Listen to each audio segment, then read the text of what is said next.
بسم الله الرحمن الرحيم. يا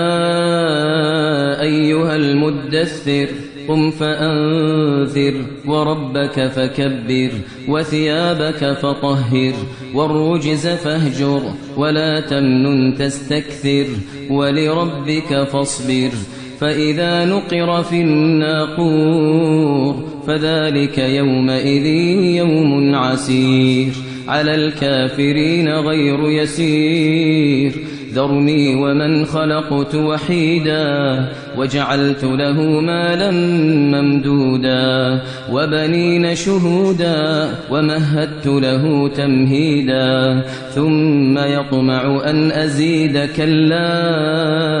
إنه كان لآياتنا عنيدا سأرهقه صعودا إنه فكر وقدر فقتل كيف قدر ثم قتل كيف قدر ثم نظر ثم عبس وبسر ثم أدبر واستكبر فقال إن هذا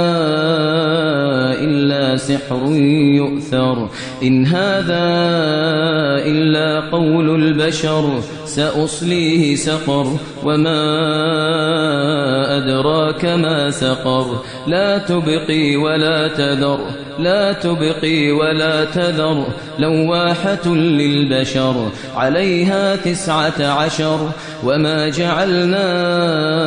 أصحاب النار إلا ملائكة وما جعلنا عدتهم إلا فتنة للذين كفروا ليستيقن الذين أوتوا الكتاب ويزداد الذين آمنوا إيمانا ولا يرتاب الذين أوتوا الكتاب والمؤمنون وليقول الذين في قلوبهم مرض والكافرون ماذا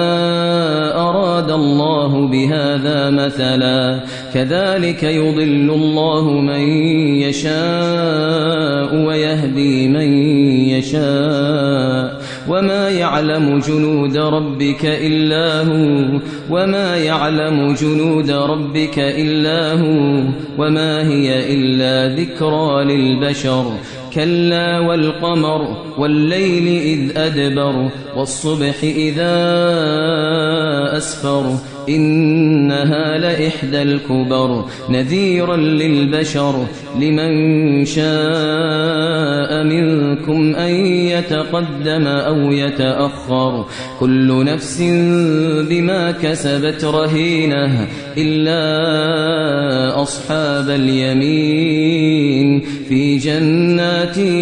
يتساءلون عن المجرمين ما سلككم في سقر قالوا لم نك من المصلين ولم نك نطعم المسكين وكنا نخوض مع الخائضين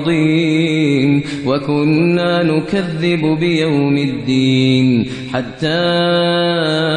أتانا اليقين فما تنفعهم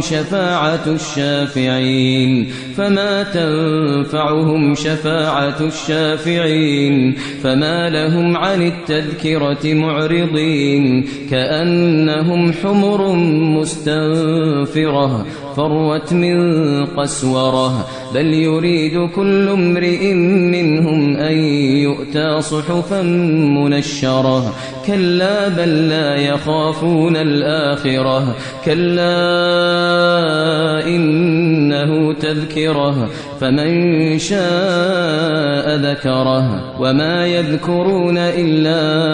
أن يشاء الله هو أهل التقوى وأهل المغفرة